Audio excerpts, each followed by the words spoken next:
freaking first cut. Golly. Ladies and gentlemen, boys and girls, welcome to the First Cut Podcast. This is your round two, technically, review. And I've got the man of the hour, Greg DuCharme. Greg, how's your Friday going? Oh, so far so good, Patrick. Happy to be here with you. Breakdown. Let's just be safe. We'll call it day two recap of the Travelers Championship. One of my favorite tournaments of the year. I was telling anybody who was watching last night that I was out there earlier in the week. It's an awesome golf course. It's beautiful. And you know, it's unbelievable that these guys tear it up the way they do, because it's not as easy as they make it look. Little boots on the ground action. What were you doing? Little Michael Breed show? Yes, we have a show on Sunday. Course Okay. record. It's at 2:00 on CBS, and so we were filming some of that. So we got some great interviews. We got Adam Schenk and Harris English this week, which is exciting. We talked to Jake Knapp a little bit, who's unbelievable. Taylor Pendrith. We had a pretty good crew that we were talking with, and Michael played in the Pro-Am, and I was under the straps. Oh, okay. Yeah. So I any good reads out there? Yeah, we were under par. Shot. Okay. Now Michael is the pro in the Pro-Am. Okay, he's not. There's no PGA Tour players, which I thought we were going to get two pros to play with. Interesting. He's the pro, and we came in like 10th. We were 10 under, so not bad. Now you can't make any worse than a net par, which is a great rule. But it was pretty good. There were it wouldn't really have helped us in any situation anyway, except with none of the guys played in the Pro-Am this week. No, they did. They all played like normal, but there's a celebrity division, if you will. Oh, okay, gotcha. Yeah. So it was great. But point is, the rough is really long. It grows from green to tee. You get some terrible lies. And it puts a real premium on putting the ball in the fairway. You know who has put the ball in the fairway, Greg, through two rounds? That is young Tom Morris, the birthday boy, the global superstar, backs up that bogey-free 8 under 62 with another bogey-free effort on Friday. 5 under 65, was rolling there early, turns in 4 under, grabs another one on the 10th, kind of stalls, doesn't take advantage of a couple holes there on the back 9. But Tom Kim in command, 2-stroke lead heading into the weekend. Eyes on victory number 4 here at TPC River Highlands. You know, in a strange way, Patrick, for young Tom Kim, it's like a disappointing 65, right? Because he's 5 under through 10 and doesn't get 13, doesn't get 15, the drivable par 4, which is a little disappointing. But, you know, the other thing is they're all potential birdie holes, especially when you put the ball in the fairway. And Tom Kim did. He hit 13 fairways in this round, and it just gives you so many opportunities with short irons and wedges to attack these hole locations. And I thought Tom Kim did a pretty good job of that, left himself a lot of mid-range putts, and was able to capitalize on them on the front 9. And it did just stall out a little on the back. But he said this after his round as well. You know, I wasn't really trying to make birdies. I was just trying to play my game plan and see how it all came out. And I think 65 is one that you'd be pretty happy with at the end of the day, considering that. And this highlights the benefit of shooting 62 in the first round. It's so much easier to just stick to your game plan when you've already gotten that many putts to go and you're already 8 under when you stand on the first tee. Yeah, he was awesome today. Some of those iron shots he hit into the par 3 fifth that he didn't take advantage of. Even the one into the next hole, the par 5, he had an eagle chance from like 11 feet that he just missed out on. Really good putt. So it felt like even that front 9 could have been lower than 4 under, and then started to make a couple putts, but couldn't really get it going. Greg, this is his 8th week in a row. 22, single, no responsibilities, living his life. He's got Paul Tesori. He's lugging him along. 8th week in a row. Yeah, Paul Tesori really got what he wished for. Yeah. He's like, I want to work a lot. I don't know this much. Yeah. Can we find something? Can we maybe do 6 out of 8? 8 in a row. I mean, he leaves Webb Simpson. Webb kind of going to take it easy, and Paul wants to work a full schedule. But boy, he got a full schedule with this guy. He did. Tom Kim is slowly taking the title of Ironman on the PGA Tour, formerly belonging to Sungjae Im. Im is back in the mix yet again, kind of coming off a neck injury early season, finding his form slowly but surely. Really nice round today. 9s of 32, 32, 64, 7 birdies intertwined there with 1 dropped shot. The iron play, Greg, the iron play is humming for Sungjae so far, and he's looking for his first win in over 2 years, right? He was the Vegas winner before Tom Kim rattled off 2 in a row. Yes, that's his last win. Right. And the play hasn't really been great for Sungjae. He's starting to show signs. I thought heading into the U.S. Open that he was showing us signs that things were turning in the right direction. But really, since that win, it's been a little up and down. Not overly impressive. But this was a beautiful round today. 67-64, not good enough for the lead. But I think a really impressive round. He didn't hit the number of greens that Tom Kim did. He missed 3 of them. Tom Kim's only missed 3 for the entire week. But when he missed greens, he did a really nice job of scrambling. He gave himself a lot of those mid-range putts that he was also able to capitalize on. So Sungjae had a very similar round to his opening round, but he filled it up on the greens, where round 1, he wasn't really able to capitalize. And we should apologize. Sungjae Im has won twice in Korea at the Woori Financial Group Championship the week before the PGA Championship, back-to-back years. So he does have that going for him. And we talk about hitting fairways. Nice. Yeah, which is nice. we talk about hitting fairways and the need for it. A man who hit all 14 today, Greg, probably to no one's surprise, given how he's driving the golf ball this year. Collin Morikawa, 7 under 63. You want to talk about a potentially disappointing back 9 finish to his round. He turns in 29, 6 under. He's filling it up from everywhere. And then only tacks on 1 more birdie there on the back 9 for that 63. 2 off the pace at the halfway point at 11 under. Greg, he has been red hot since the Masters, playing some great golf. Are we finally going to see him back in the winner's circle, you think? Well, I'll tell you this, Patrick. There has been an element of it that looked a little bit like he's just kind of figuring it out, but he doesn't have it yet. And this round, he had it. You just watch his ball flight, and everything's a fade, but it wasn't curving nearly as much as it was since the Masters. There's a period of time there where everything was fading, but it was fading a lot. And now it seems like it's a little tighter. The contact is a little more solid, but he still knows it's going to move left to right. So he's able to aim at left flags and cut it in there. There was one, Patrick, I can't remember the hole, but he took on a left flag, aimed left of it, cut it in there, and it landed left of the flag. And it probably moved, 10 feet in the air. It's just a sign of a guy who's really feeling it, really seeing his shot shape, and getting a lot of opportunities to work it because he's in every fairway.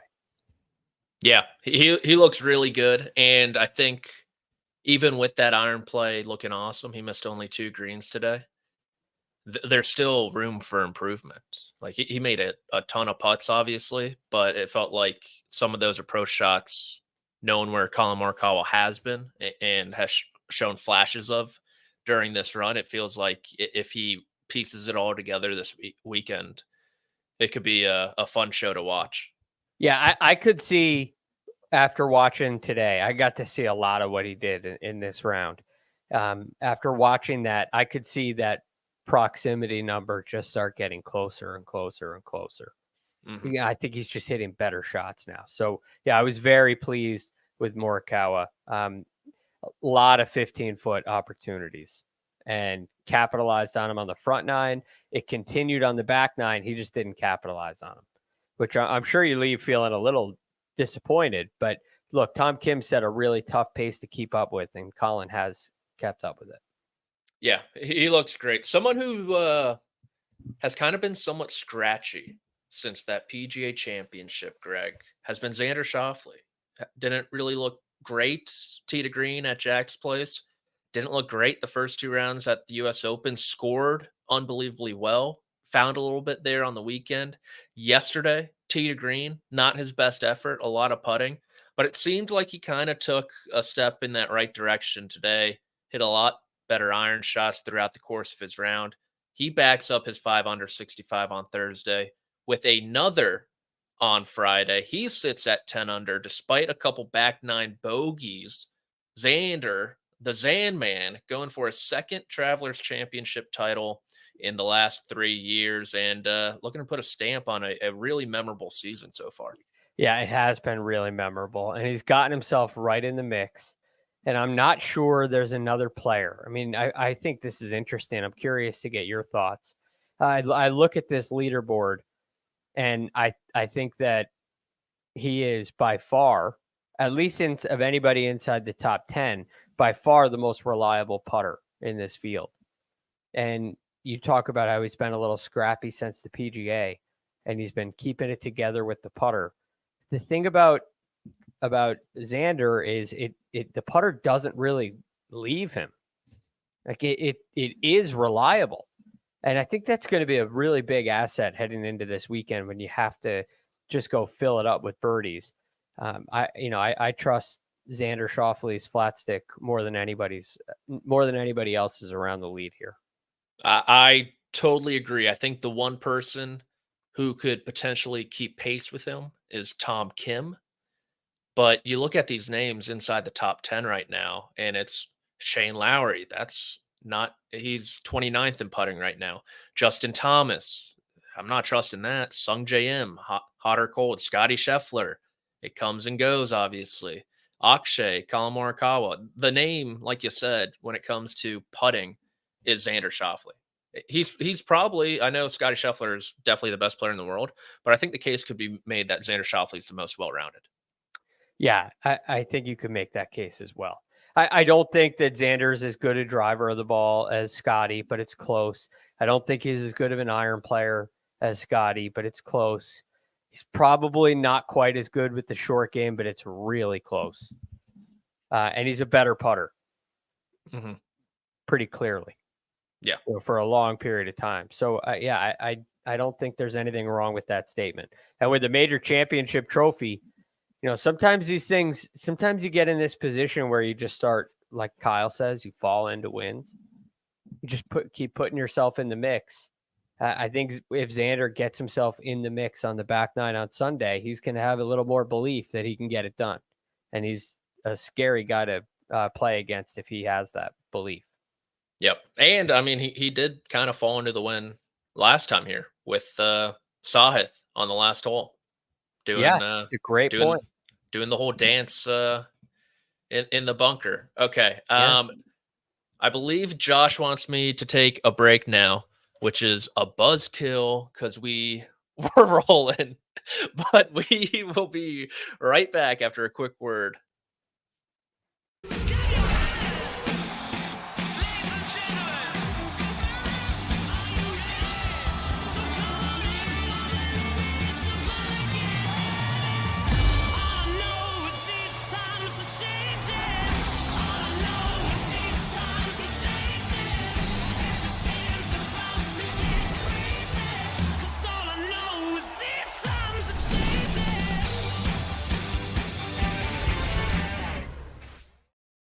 And we are back. Commander Buzzkill is feeling good right now. But we have one last player from that morning wave to get to. Greg, he was the best player off the tee on Friday. He's driving the ball like an absolute stallion. Another young gun in the mix. Potentially a fun little duel could happen between Tom Kim and Akshay Bhatia, the Texas Open winner, is at it again.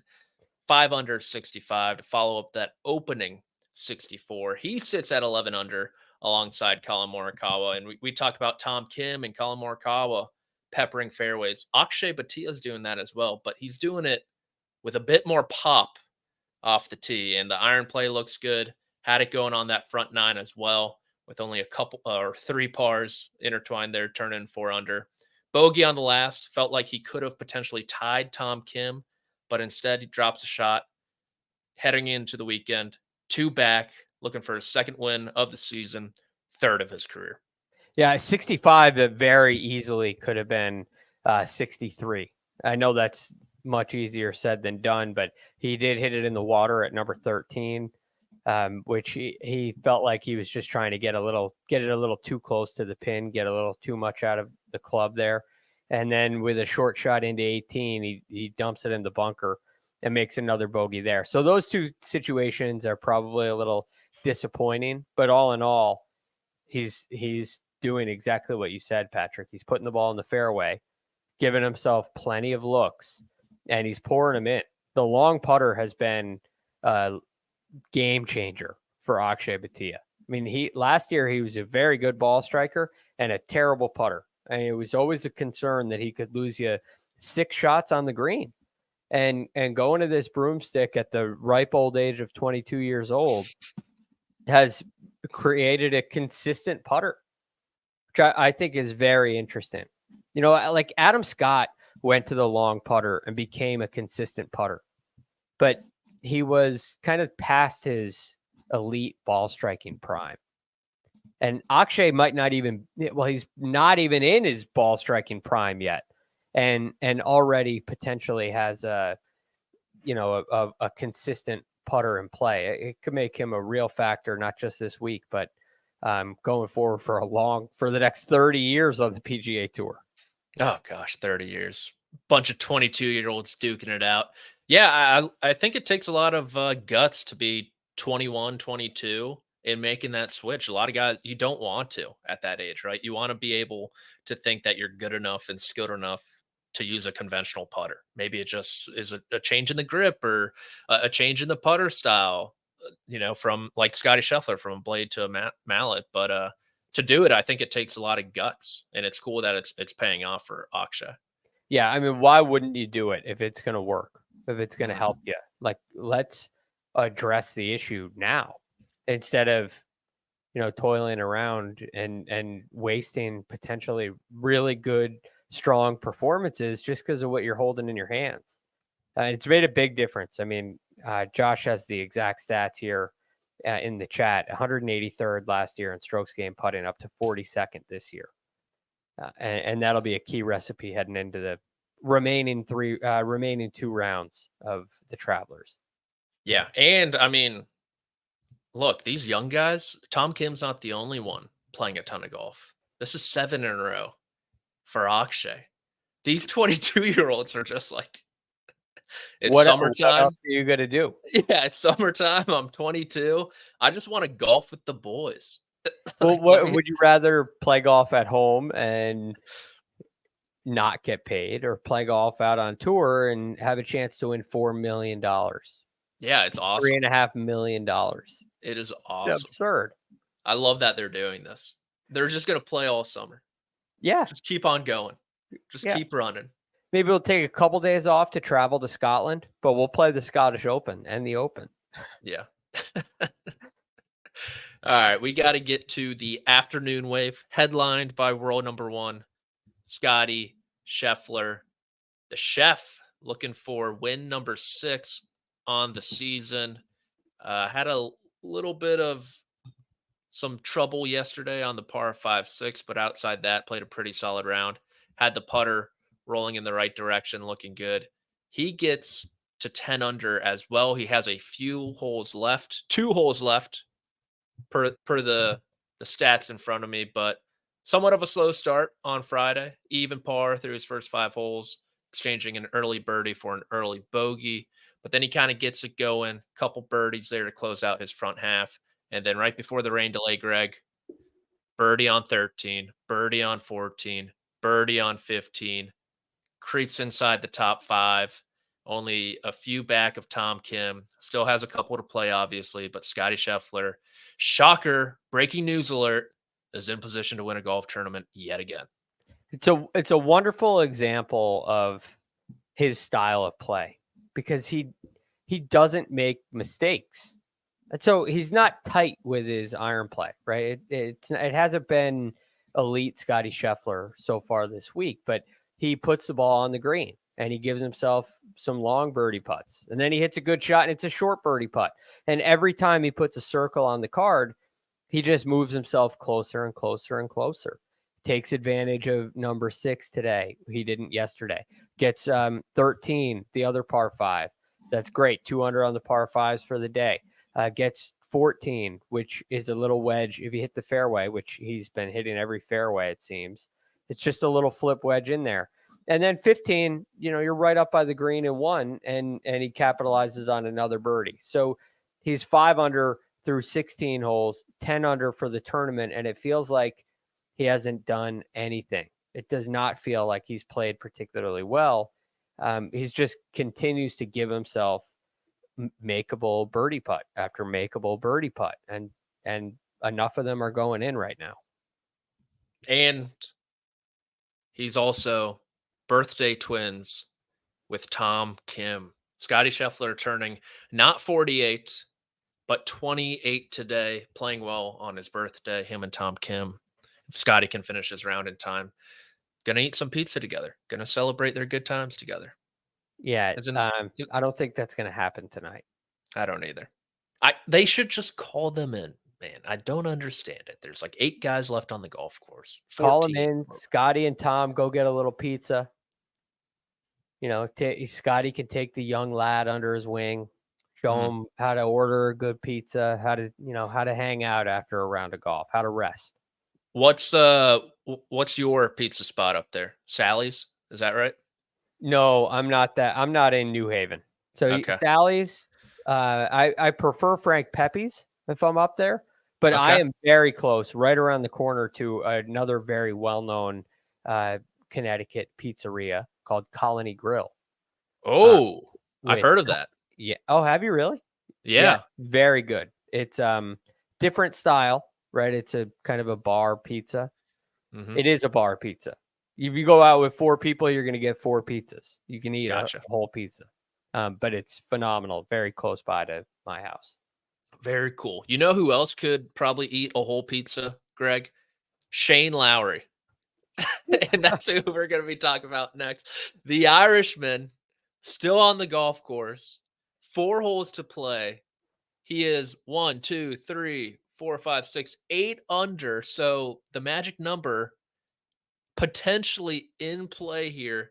Had the putter going, 4 front 9 birdies, carries it over into the back 9, 1 on 10, 1 on 11, eagle from 25 feet on 13 as well. He has 15 feet for birdie on the short par 4 15th. Shane Lowry, 9 under, 1 behind Scheffler, 4 behind Tom Kim, looking to make a push, finish this round, and eat maybe 1 or 2 pizzas this evening.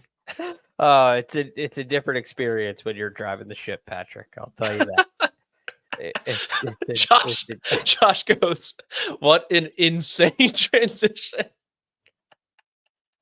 That's insane. But it's hysterical. Look, Shane Lowry has been hitting the ball really well this year, and it continued today. He seems to have an affinity for holing out for eagle on the first hole, and he came within inches of doing that at number 1 today. So he's clearly feeling it with the irons. He's gained 2.4 strokes approaching the green already through 14 holes, I guess through 15 approach shots.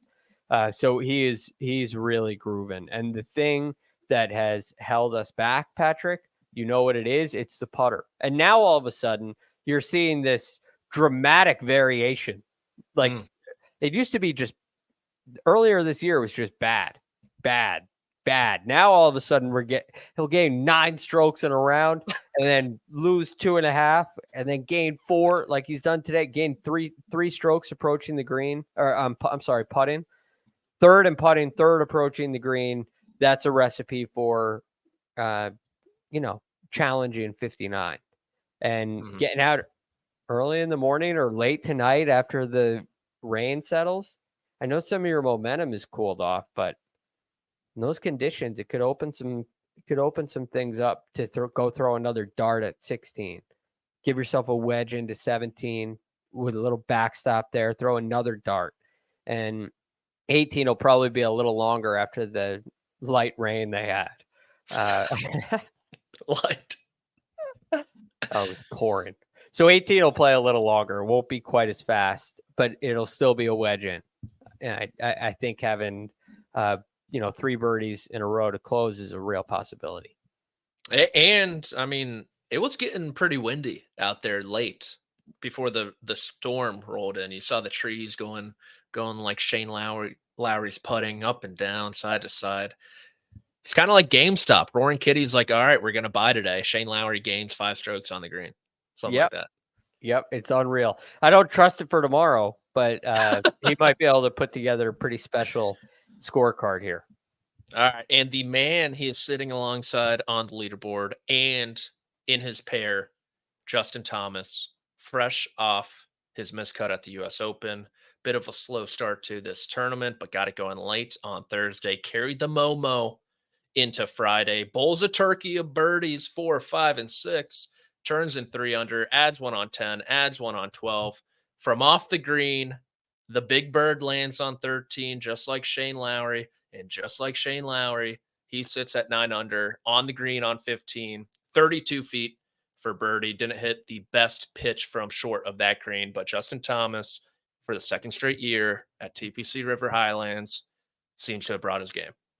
Yes, you'd think this would be a golf course that would suit him well. He's been a little bit difficult to figure out with the really high scores that he's shot in major championships. And every time you watch that, it leads you to think that he's lost again. Putting a blade putter in play all of a sudden, making these little changes. It's almost like he's putting a little too much pressure on himself in majors, because he comes out in an event like this and he looks like he knows what he's doing. He's got control of the golf ball. His iron play has been very strong. The one difference between JT and everybody else on this leaderboard is the driver has been a little erratic. And this is incredible what he's done today, because he's, 7 under on his round. And at the same time, he's only hit 4 of 11 fairways. That being said, Patrick, only 1 birdie. He made birdie at 12 after missing the fairway. All his other birdies and the eagle at 13 all came from the fairway. So there's definitely a premium on fairways, and JT is not hitting very many, but taking advantage when he does. He is. It'd be cool to see him contend, get in the mix over the weekend, just to see him play probably a little bit of a different style than some of the other guys on the leaderboard, like a Morikawa or a Tom Kim. All right. Shall we get into the betting odds, Greg? Let's Are you ready? I'm ready. All right. Producer Josh, Commander Buzzkill, do you have the odds for us? Dun, dun, dun, dun. He does, and I cannot see them because I was not full screen. Here we go. Scotty Scheffler, plus 230. Tom Kim, 4-1. Collin Morikawa, 4-1. Xander Schauffele, 5.5 to 1. Bhatia, 12. JT, 20 with holes to play. Lowry, 28 with holes to play. Sungjae, 30. And a guy we didn't even talk about, Hunky Tone, Big Tone, Tony Finau, 35 to 1. Greg, when you see this odds board, who sticks out? It's fascinating, because you got 4 guys that are all 5.5 to 1 or shorter, which I think is somewhat alarming. So Akshay Bhatia would be the number on the board at 12. That's very attractive to me. Justin Thomas at 20, given that he's still on the golf course, potentially has some really soft conditions, whether it's early tomorrow morning or later this evening. Good opportunity to work his way up the board as well. I think it's kind of hard to get into the Morikawa, Scheffler, Tom Kim situation at this point, just because of those odds and the number of players at that number. So it doesn't feel like there's a real easy pathway here. And I'm interested in Finau as well. He's been cool. He's been cool with the putter, but he's sitting there at 8 under, 65, 67. He's been hitting it well enough to put together a really low one.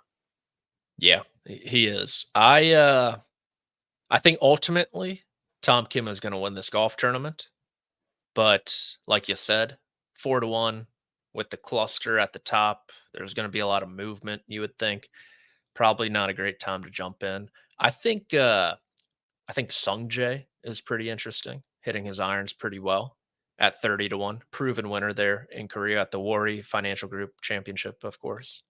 Of course. And like you said, I think Tony Finau is live as well. Looking at the statistics today, oh my gosh, Chris Gotterup, what a madman!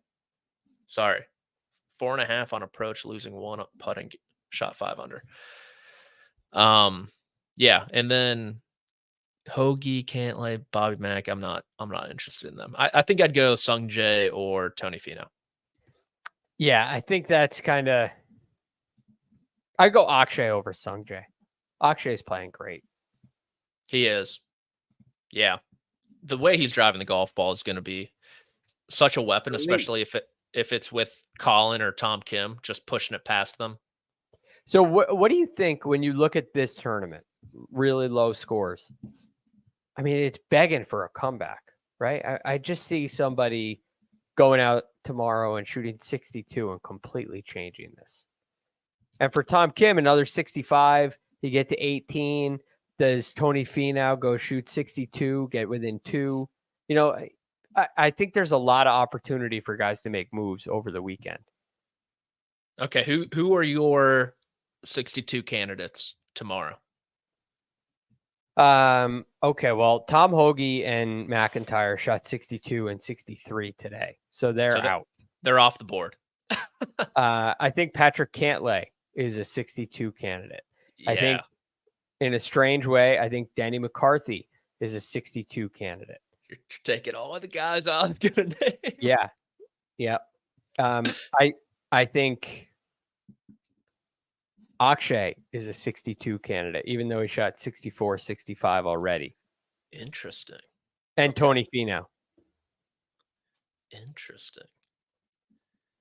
No one other than those guys will shoot 62. I'll give you one more. Russell Henley. Thomas Fleetwood. Oh, okay. 6 under. That'd push him to 14. That would be a big move. Yeah. Keep an eye on Fleetwood. And then he drifts on Sunday. T5 finish. Boom. Sign it up. Lock it up. Yeah, lock it in. Okay. You got I think that's it. Greg, you got anything else you want to get off your chest before we wrap up this show? No, I got to go get some pizza. Maybe I'll run into Tom Kim and Scotty Scheffler. They're too far away. Well, I do know someone who you will run into if you do decide to get pizza. It's going to be Shane Lowry. Not to throw him under a bus. Again. Oh, again. Sorry, he's an easy target. He's an easy target. We're friends. We know each other, sort of. We talked a couple times once. All right. For producer Josh, thank you very much. For Greg DuCharme, you can find him at The Real FG. I am Patrick McDonald. This was the First Cut Podcast. We will catch you guys tomorrow.